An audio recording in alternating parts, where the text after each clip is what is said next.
Okay, so this is the study guide we went over Monday night for our exam, excuse me, on Tuesday night that we went over to help you prepare for the exam on Thursday. Okay, so we talked about there's a bunch of terms. One of the things, more than anything else, I think you'll discover coming out of this class is that there are a lot of different terms in this database world. So that's what so that's kind of what we want to be familiar and comfortable with these terms. So I've got, basically what I've done is I've gone through and I've created kind of a list of some of the key terms and what these definitions are. So what you've got is, so some of the first set you've got is this idea of data modeling. You want to know what data modeling is? Basically, definition of is it describes uh, an organization of data. It's a model. All right. We also talked about this idea of, all this design efforts, this idea of a conceptual logical model. What that is, that's a specific. So I think the key word you want to look for around that was this idea that it's a particular collection of data um, that we're that we're describing. All right, and then the physical schema. The key word here is really it's the physical organization of data. So it's a physical uh, distribution or physical organization, how it's on a stored on the disk within the computer. All right. So, and then we talked about, inside of the database itself. There's a couple things that, is dealing with SQL and with the databases. So, we talked about this idea of a data dictionary. You know, so it's a, is a, it's a required item. You don't see it when you're doing work, with the databases, but, it's a key part of this. And what the data dictionary does is it basically maintains all the definitions of all the different data, all the different structures, all the different tables, all the different fields. All that stuff is maintained in the data dictionary. All right. We have within the SQL language itself. So if we talk about the SQL, it's designed to give us access. It's the mechanism through which we do our access to the database. All right. Um, SQL is divided into kind of two forms. One is what we call the data manipulation language, or excuse me, data definition language, in which we describe the data, basically the structure of the data. A how many tables, how many how many columns in those tables, um, the relationships between different tables. That's all defined within this data definition language. All right. So as we say here, translates logical schema into software schema for the database. And then the DML, which is how we actually work with data manipulation language. You can insert data, remove data, retrieve data, and modify it. All right, so you want to be familiar with those terms. All right, a couple other things we talked about. We talked about the different database models. All right, so we have really three types. All right, we're talked about the hierarchical model, which was kind of an earlier iteration, kind of like maybe the first generation of like large databases. Um, and then that evolved into the network model. All right. And then, but what we're talking about, the mainstream technology right now, in terms of databases right now, the major database model that we're working with is what we call the relational model. And that's where we're dealing with things like tables and rows and columns and SQL and things like that. So it's a different, a little bit of a different structure. So hierarchy is really just kind of a top down. Network is a variant of hierarchical, but relational is totally different. It deals with tables and the organization of tables and the storing of data in tables. All right. We talked about some of these things about entities and attributes. This is more, as we said about this stuff. It leans, it goes. We conceptually we talk about the theory because relational databases are based upon relational algebra. So there's an underlying technology that we have to deal with. So the terms we want to focus on here idea of an entity, which is the same thing as a table, basically, as we call it here, nouns. But basically, it's a table. Is what that translates to. A composable attribute, you combine multiple attributes together. So if you take somebody's address, would be the street address, the city, the state, and the zip code. All right, that would be a composite. Address is a composite of all those individual items. When we talk about entity classes, similar entities, so similar types of things distinguished by what we call something of interest or something that kind of matches um, along that. And then a multi-valued attribute. So we can have more than one value anytime. These are all basic. These are all related to database theory, database design. We talked about the steps that how you do a database. What you do is the first thing you do, you take a big mess of data and you organize it into what we call the entities. All right. And then once we then find the entities, we then break those entities into the individual attributes. Or another way of putting it would be we define all the tables, and then once we have the tables are defined, we then define the fields that should be in the tables. And then once we've done that for all of the tables, we then define the relationships between the entities, or the relationships between the tables. All right. And as we said here, kind of the different terminology. Entities are the same thing as tables. Attributes are the same things as columns and fields. A tuple is the same thing as as we think of as a row or a record in the table. All right. So we're data modeling some stuff in our data modeling. An ERD, entity relationship diagram.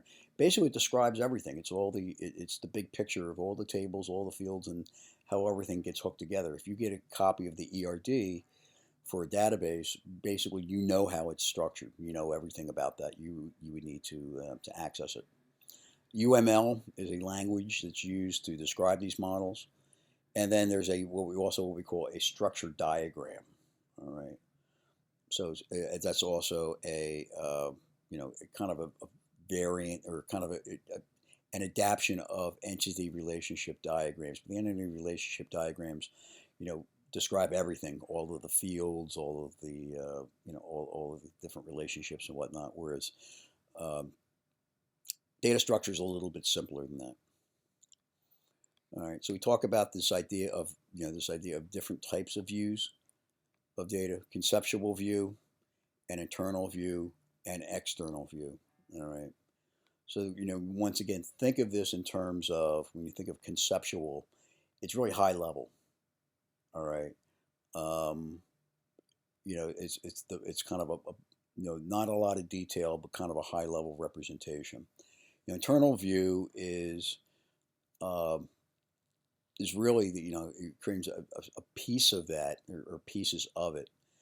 Basically, what you need, the subset of entities and attributes required to support particular application. So a view, of a particular view. So you don't need to see everything. You need, a chunk of it. And then the external level view is really the physical representation of the databases on the physical side. Remember, databases ultimately are collections of files, all right, that are stored on computer disks. All right, all of that complexity is masked from us because we see the DBMS. All right, the DBMS is the thing that protects us from having to deal with the physical details. Okay.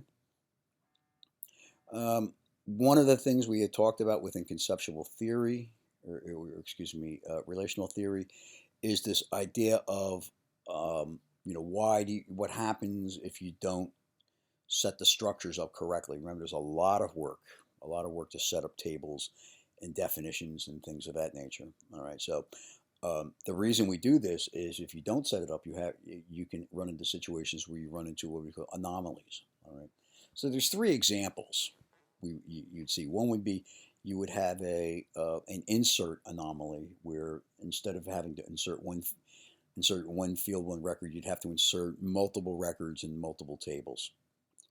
All right, that would be a representation of a bad design or an insert anomaly. An update anomaly, kind of in a similar fashion. You know, you insert it, you have to insert data in multiple places, and then with an update anomaly, you have to update it in multiple locations as well. Okay, and then the third piece is what we call the delete anomaly. So what that means is that when you delete one thing, unexpectedly you're deleting other stuff. All right, you lose one, you take one thing out, and all of a sudden you lose stuff that you was not expected. These are all the results of bad design, bad database design. All right, so that's why we go through the exercises, we go through all of the steps, all of those different cycles in order to get to define the integrity of it. All right, a couple things around dependencies. All right, so basically, if one value, there's a dependencies in the structure, if value of one item implies the value of a second one. All right. So there's a couple different, there's a couple different ways you can look at that. It'd be basically if you have A, then you're going to be, your B is going to be a smaller set of values as opposed to anything. All right. Transitive dependence, value of the first item actually determines the value of the second item. All right. And then so forth, and so on down the line. So this actually goes down, it's not simply a one-to-one, it's actually a multiple. It goes down the line. And then multivariate dependence, one value associated with a collection of values of the second item. All right, so this is all kind of the theoretical side of the database stuff. I just want to be familiar with the terms and kind of what they mean. All right, we're talking about keys. Remember, keys are a key part of this stuff. Primary key, it's basically, it can be constructed from multiple attributes and multiple fields. It doesn't have to be one field, it can be a collection of fields. But what it does is its purpose is to uniquely, the emphasis on uniquely, identify all of the rows in the column. Because what happens is, according to the rules of relational theory, every row in a table has to be unique or have some identifying unique value. Okay.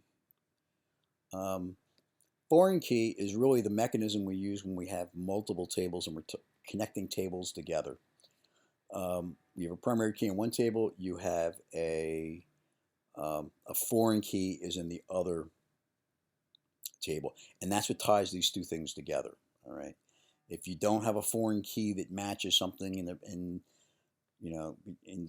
between two tables, you cannot link those tables together. If you can link those tables together, you have access to all the data on both sides. All right. So that's kind of the secret to this whole relational model. And then this idea of the composite key is a key made up of different fields. All right. So that's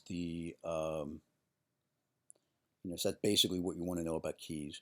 We talk a bit about the different normal forms. All right, so I think there's like 8 normal forms, 8 or 9 normal forms. All right, most databases, most designs are usually good after the first 4.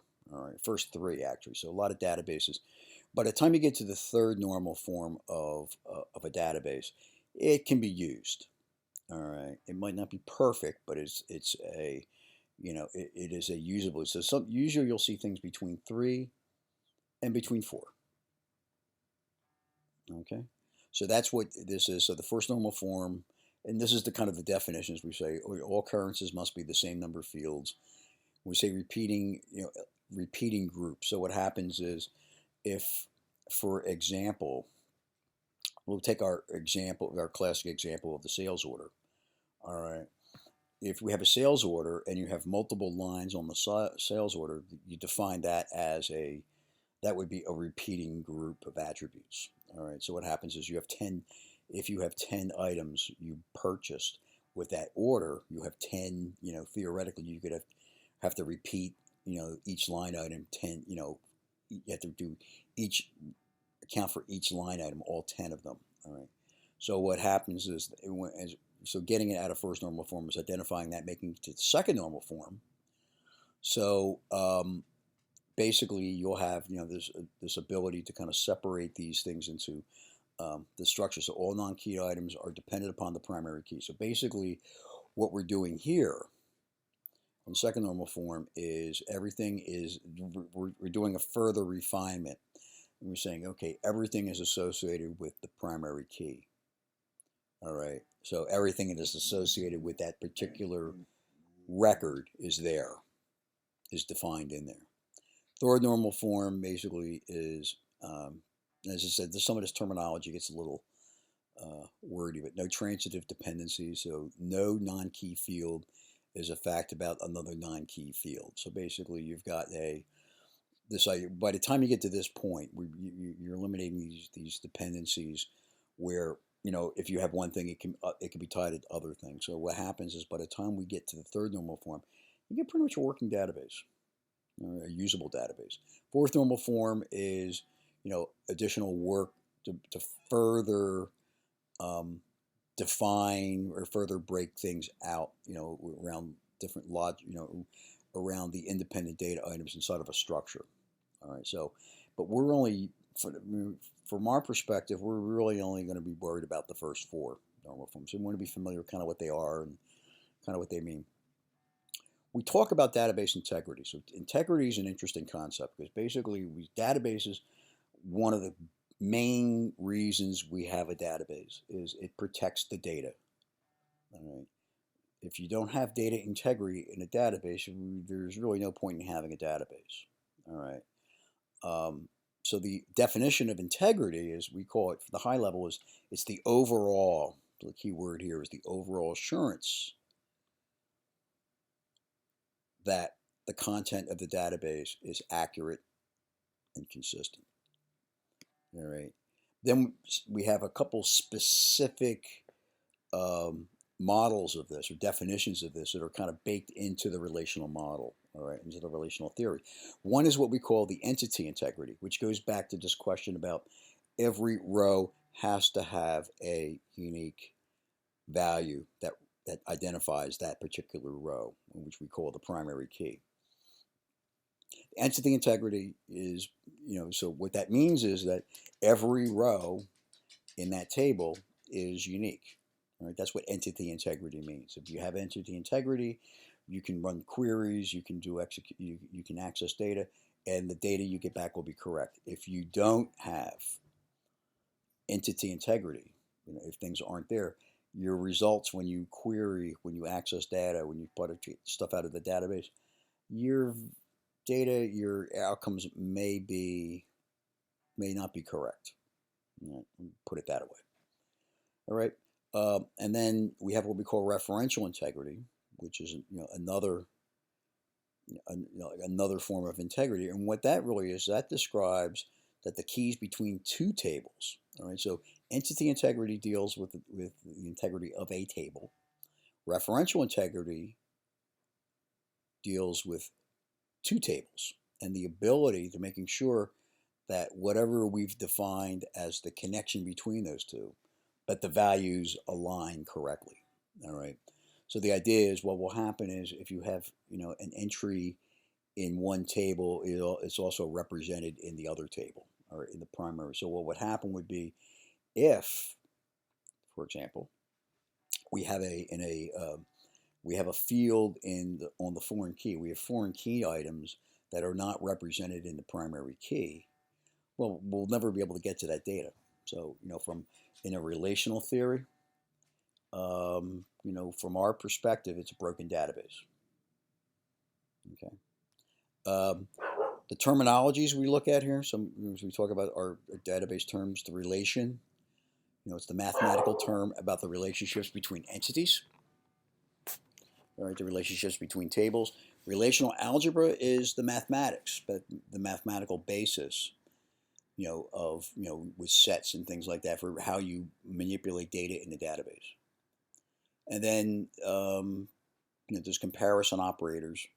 Really allows rules to be expressed as integrity constraints. All right, so this is kind of a going back into some of the more theoretical basis for relational databases. So there's a couple things we also talked about. Just kind of wrap up here with our SQL. We have a whole bunch of commands we started talking about, we're working with in our lab exercises. All right, so we have the data definition language. All right, and then we'll talk about the create commands, which are kind of which are actually tied into the data definition language. And then we'll talk about the data manipulation language. All right, so those are kind of the broad categories. The data definition language, what we do is we're defining, well, maybe we'll do the create first. So we'll do the create command. So what you do is we end up creating, so what will happen is we set up the server, as we've done with our lab exercise. We create the MySQL server. It's empty. Okay, so there's no tables in it. There's no data in it. All right. So what we have to do is first thing we do is we create the database.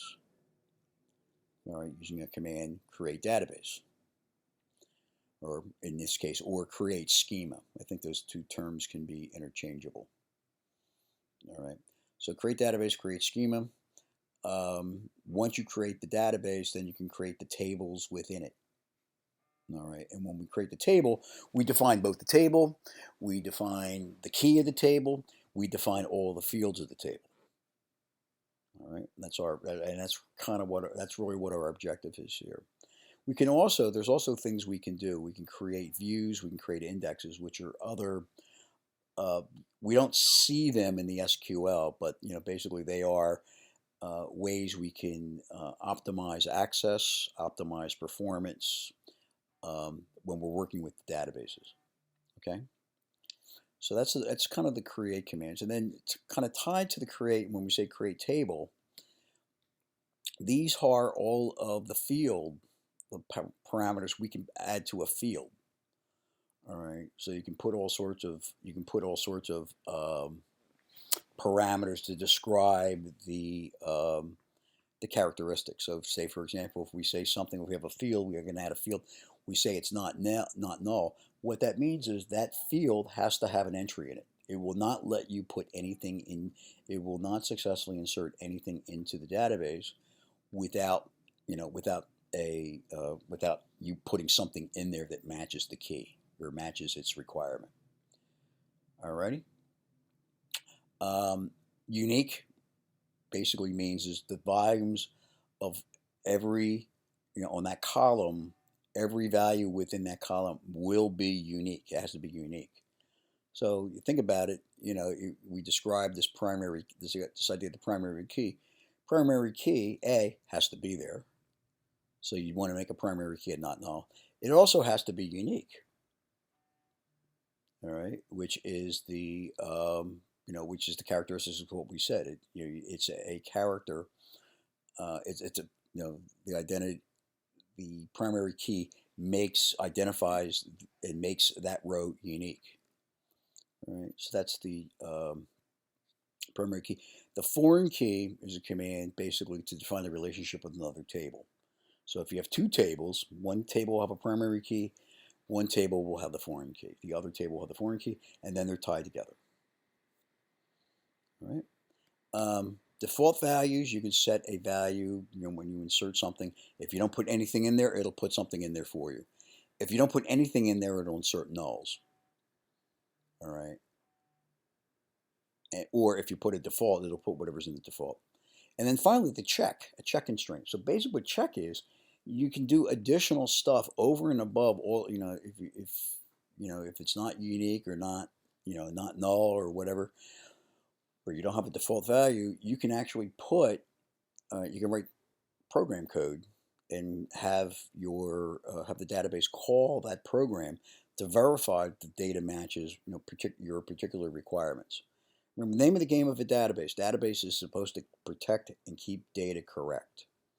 All right, so that's why we have so many, so many rules, um, and be able to work with this because that's basically what it does. All right, and then finally we talk about data manipulation languages. So DML. All right, so these are all the things we can do to data in a table. All right, so data manipulation language is focused on tables. All right, and what we can do is we can insert data into a table. Once we insert it, we can update it. We can delete it. All right, so these are the kind of the three. Or we can just select it or just be able to read it. All right, so this idea of the select command is the primary or a big part of of what people are using in accessing the databases. All right, you say select from this select these fields from this table, and it'll bring those back to you. So the select command is the DML command is probably one of the most common ones, especially once you've got data into the database, once you've loaded everything in there. Then it's really just, the challenge then becomes getting the data out. All right. And then finally, we have two other commands that are associated with the data manipulation. Once again, dealing with maintaining and protecting the integrity of the data. All right. We have what we call a commit and we have a rollback. What the databases do, the way a database will work is you make changes to a database. All right. You're making changes to a database. When you make those changes are not necessarily made permanently. All right. The way it's designed is when you say enter data into a table, it will save that data in a and store it. And then what will happen is, in case something happens, it will allow you to back all that stuff out. So, best example of this, you've got a long running program. You have something you're doing thousands and thousands of updates. An hour into this process, somebody comes in, kicks the cable out, cuts the power on your computer. Basically, everything crashes. All right, so you've got an hour's worth of changes. All right, but the state of the database when you left was in a kind of you really don't know what that state was. Some things are being updated. You really don't know what you have. So basically, if you didn't, by default, if you didn't have any other mechanism, that system would be trashed. That database would be trashed. All right. So what happens is one of the protection mechanisms that are in these relational databases, database systems, are it will, as you're making changes, it will log all those changes, and then will only apply those changes at the end when you say commit. All right. And the commit can be done either by entering a commit command, or actually it can be done implicitly, like when you finish a transaction or something like that. All right. And then what rollback does is rollback actually is a command that will let you back out all the non-committed changes. All right. Now what happens if you crash the system and you've got a bunch of uncommitted changes that are out there? When you restart the system, it will go through a process where it'll identify anything that was uncommitted and complete the rollback of everything out, and then you start fresh from there. All right. So that's everything. So that's basically all those concepts. These are the concepts you want to make sure you're comfortable with going into the exam. All right. So let me know if there's any questions, and we'll talk real soon.